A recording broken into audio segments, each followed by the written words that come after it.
What is up, everybody? This is Monkeypuzzle, and that is a wild female Lamantria level 120. So that seems like a great way to start off this episode, is seeing if we can tame it. Now, I have to admit, I have not successfully tamed a Lamantria yet, and I don't even really need one, but I want one. It's just like my butterfly collection, you know, we gotta have it. So let's go ahead and get this started here. I have a little method that I got from Whitman, a fellow who's on the server, to trap them, because as soon as you shoot them with one trank dart or trank arrow, it's gonna fly away really far. And I have a bird now. It's nice RG. We tamed a bunch of RGs. Aaron made a taming box up over there on those mountains over there, and we were able to get our little RG collection going. So that's good. This one started as a level 90 something, and I'm really happy with it. You know, not the highest level possible, but it's really opened up the map, and we have a lot of other tames to catch you up on. But let's do this one first. Let's start with an actual tame before I show you the ones already tamed. So I gotta move fast. Go ahead and place this here, and then we put a ceiling and a ceiling. Now these should really be doors, but let's go ahead and put walls. We're going to build a little box around it and keep it from flying away before that wears off. Now actually that should keep it in.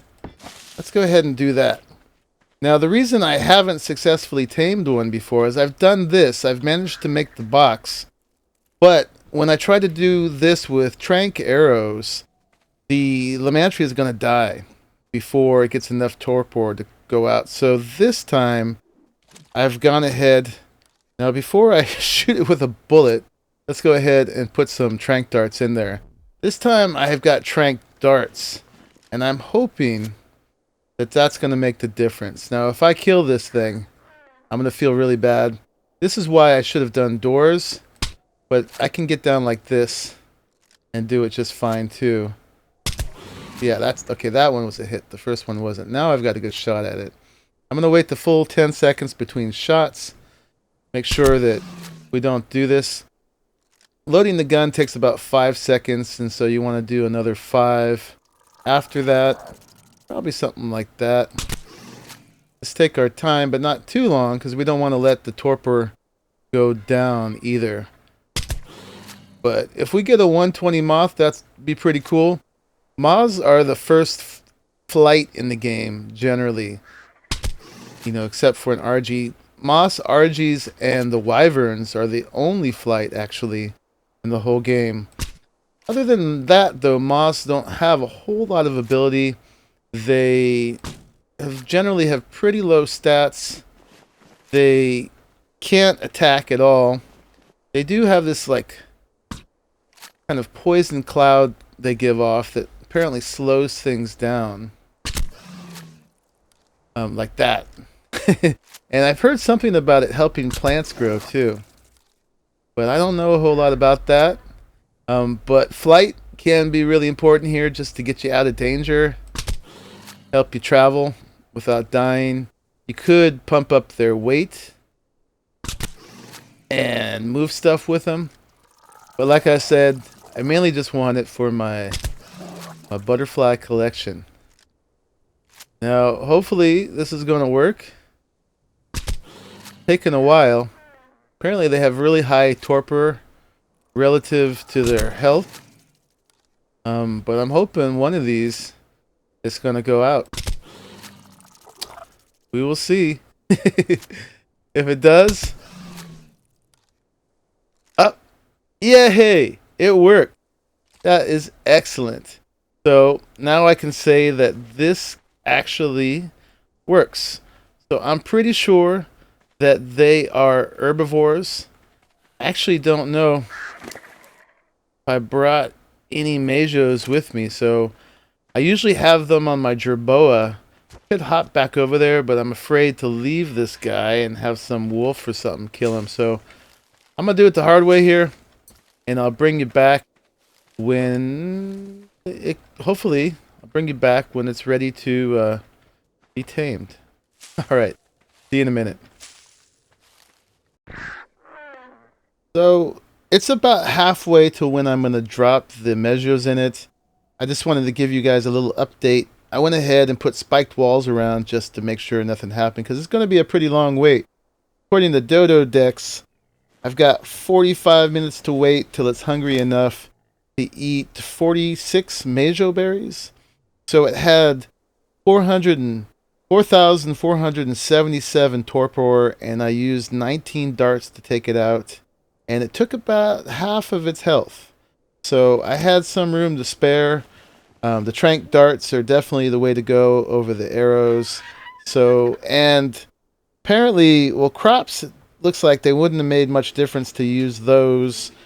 But thorny dragon kibble apparently is the thing. But I've got thorny dragon eggs because we got plenty of thorny dragons, but I don't have any crops yet. So anyway, it's not going to be a perfect tame, but it's going to be pretty darn good. Anyway, I'm just hanging out here waiting. I'm just letting you guys know that it's going to be a minute. I'll bring you back when we drop the berries in it. Alrighty, it's been longer than it needs to be, hopefully. So I'm going to go ahead and throw these berries in. Do 100 so I see how many get used up. I don't know why I'm caring so much about the statistics of it right now, but just for science. Alright, so I'll speed through this.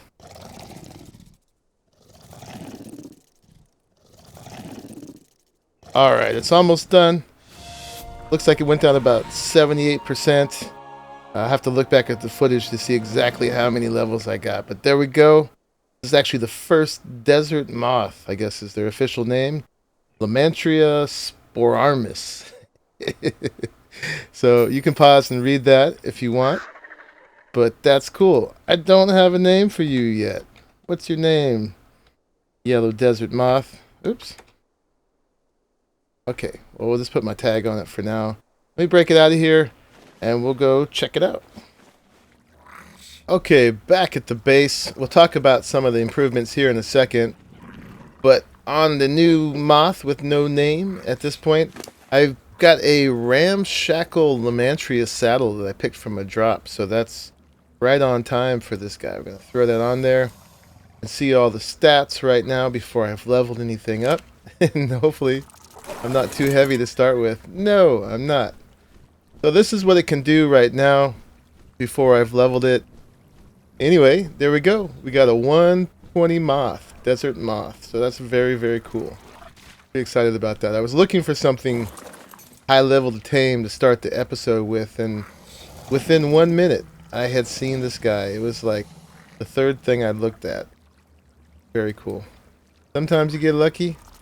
Sometimes it doesn't work like that. So anyway, you can see we've made some improvements to the place. Got it pretty much fortressed off because it's been kind of chaotic here at the base. Folks have been building up a little bit, and the place is slowly getting a little bit fortified. We still got plenty of carnivores that come down the hill here. There's definitely going to need to be a fence and a gate right there and over there. But in the meantime, in our little section, we went ahead and put these spiked walls to keep stuff from coming over, and had these two nice little pinch points in order to put these adobe behemoth gates. They're pretty cool looking indeed. I really like the look of them. I'm looking forward to building more with adobe. So went ahead with those, and then the way they placed, they were floating off the ground some, so I built up under them and then built walls around so that when other dinos in the village get triggered, get into fights, all these guys don't go running off the hill into the pond there. So we've added to the dinos here quite a bit too. We did a bunch of taming. We see notable ones. I'm getting whacked by tails. This I got the other night. Well, there's this whole story that happened, basically, I'll tell you, where I went out to go on a taming spree, found like a level 96 thorny dragon, not this one, and I tamed it, but on the way back it was killed by a 112 wolf. So I tamed the wolf instead. So his name is Trade, because I traded him for that 96 thorny dragon. And then I kept looking for more stuff to tame, and I was looking around, and I saw a 112 Rex. Yes, it was you. Hello. So I went ahead and tamed it out on the open plain over there. That's one of my favorite things to do, is to put a few points into my speed. I'm up to 120 now. I usually go to 130, but I have to put a lot more into fortitude and health than I usually do here. And so I just let him chase me around while I shot him. I tried to record the footage, but in the excitement, I guess I didn't start the recording properly. But it was pretty exciting because it was a big old thunderstorm, and I was using tranq darts, but the thunderstorm deactivated my long neck rifle, and I had to do a switch real quick to tranq darts and craft some on the fly and everything. But managed to get this guy, and yep, it's a very nice addition. We've got some serious muscle now. And so I was just about done when I saw a 116 thorny dragon, and this is long after I should have gone to bed, but I went ahead and tamed the thorny dragon 116. So this is my primary mount right now. Skizzers is his name. And then I was still going to go to bed after that, and I saw a 112 spiny dragon. Let's see if I can get past his tail. This guy right here, and they both still have levels up, so that's pretty cool. And I told you about taming the RGs too. We still need to get even higher level RGs, but we're doing pretty good now. Oh, and actually I forgot.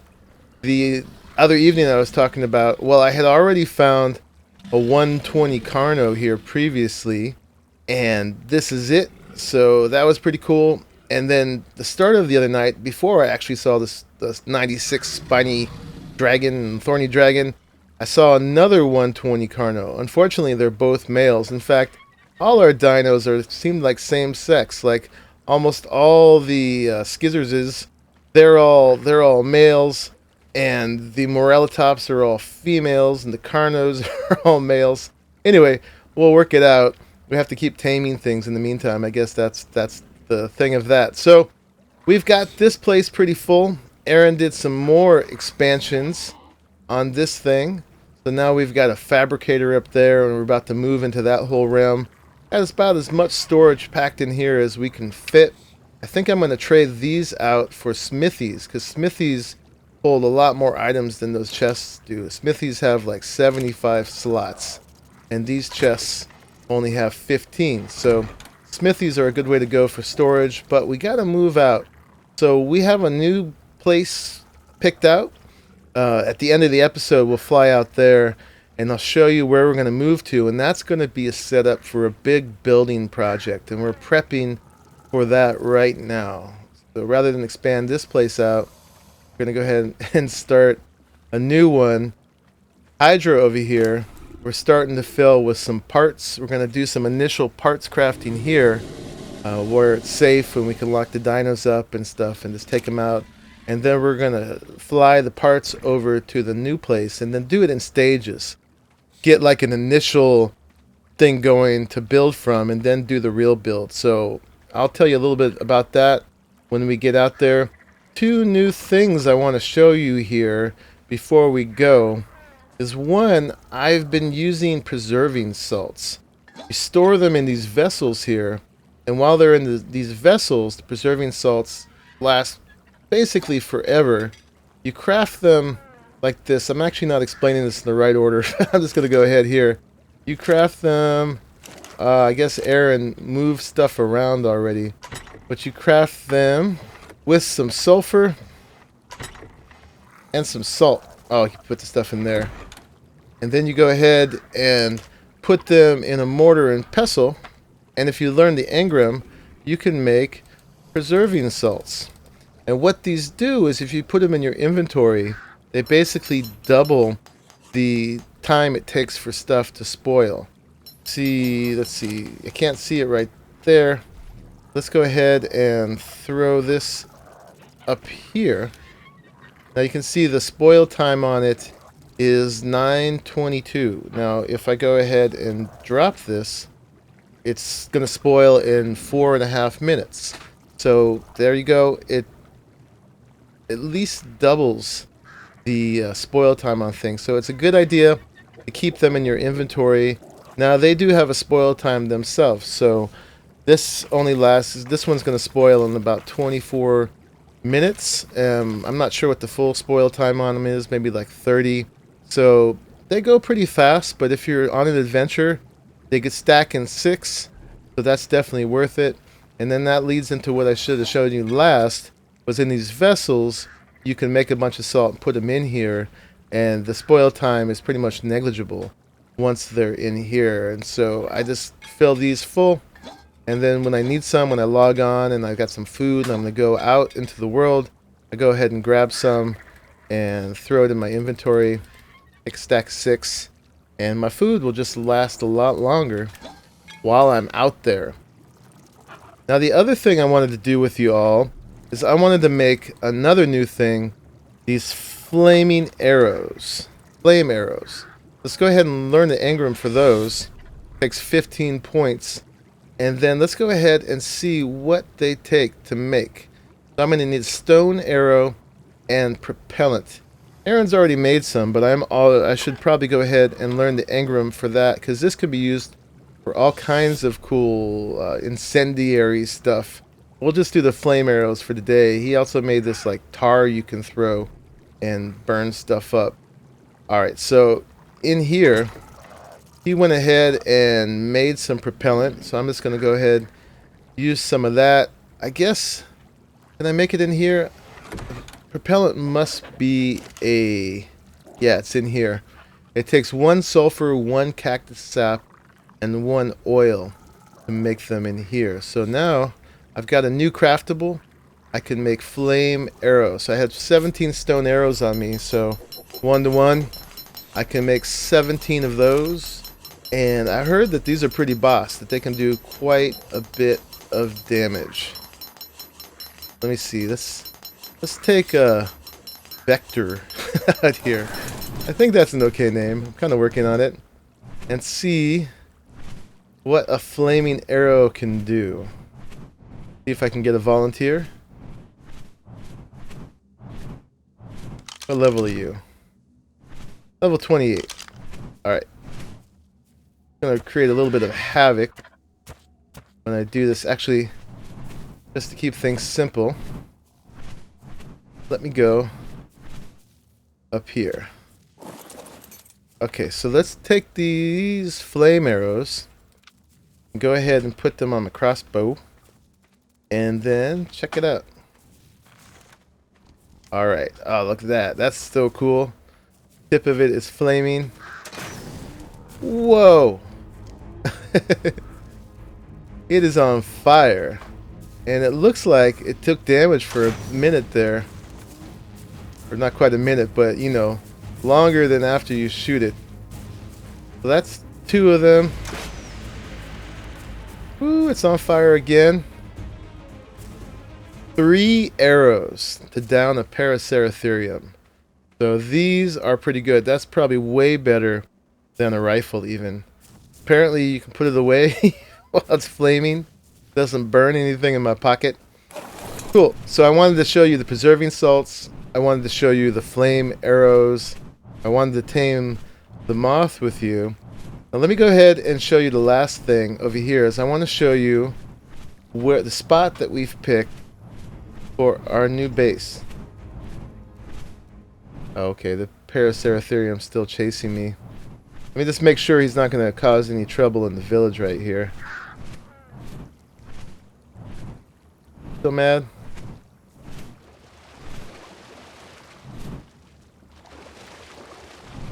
Whoa. Oh, there's Mind Melt. He's running around. Alright. I think things are cool now. By the way, John Verse has left his dragon here. Thunder, because he's a lightning wyvern. I said wyvern before, but I looked it up, and it's actually wyvern, both in English and in American. So I'm going to try to remember to call them wyverns. I might call them wyverns once in a while, because how I always said it, but not the case. Anyway, he brought his wyvern here because they're Apparently, there's been a couple times when wyverns, wild wyverns, have just shown up here at the camp. One was a lightning one that was pretty much killed half of Raleigh's dinos before John luckily saw it and brought his own in and was able to kill it. Then I was here by myself the other day, and a flame wyvern came circling in closer and closer till it was just over the camp. But I managed to catch John, and he logged on and saved the day again. So I've been trying to hold off on getting wyverns myself because, you know, I'm going for the long game here, and I didn't want to have one, you know, by episode 4. Some guys had them for episode 1. But I will eventually, and apparently it's pretty much a necessity, because even with that Rex, the wyverns, they stay up above and they shoot their attack down below, whether it's the fire or the poison or the lightning. There's not a whole lot of defense against them. But anyway, right here we are basically in the middle of the map, and that was one of our central criteria for Aaron, BLP, and myself for where we wanted to make a base, because we want to keep a land-based game. We want to not just take flyers everywhere, but to be able to jump on our lizards and use them, because it's pretty fun getting back to the land game again. Used to other servers where once you get a Quetzal, you know, that's pretty much it. So central location, got to have water, and it's got to be cool. So this is it. Basically, this mushroom looking formation right here, we want to build our main base on top of this, and got an idea for it, but I'll probably wait on that one until I'm actually going to start building it. But we're going to make it pretty cool, place for dinos to come in and have a roundabout and unload and stuff like that. So, and we've got these land bridges that go back and forth here, so these are the natural way to get up there. So definitely going to make use of those, send the pipe down to the water, and do all kinds of cool stuff up here. So that will be coming up in the next episode. Like I said, we're preparing for it. You guys can take a look at it now in its raw form. I'm probably going to start doing some sketching in Thatch that I'll show you when we come in for the next episode. Basically, there's going to be a building, maybe an octagon, that goes all the way around this way with an open courtyard in the center, cloistered walkways that you can access from the center courtyard. And that will be where our storage is, and maybe a tower right here, maybe gates there and there to keep things safe, maybe aviaries for the birds over here. We'll probably set up a staging area to start with, someplace like maybe right here to fence in the dinos while we're building. And there's plenty of stone to get stone and sand, and have to figure out where all the cacti are, because we're going to need plenty of cactus sap as well, because we're going to do the whole thing in Adobe, of course. What else would you build with here? Adobe, and it looks so cool. So yeah, that's the plan. That's the location. So going to be some cool advanced building coming up. So only took me until episode 4 in order to get myself set up for the big building project. So anyway, thank you guys for watching until the very end of this episode. So anyway, I am Monkeypuzzle, sitting here on our project site. Please leave me all your comments and suggestions about what you think we should do here, if you have any ideas to contribute beyond what I said already. And I'd love to hear from you all anyway. I will see you in the next one. Bye-bye.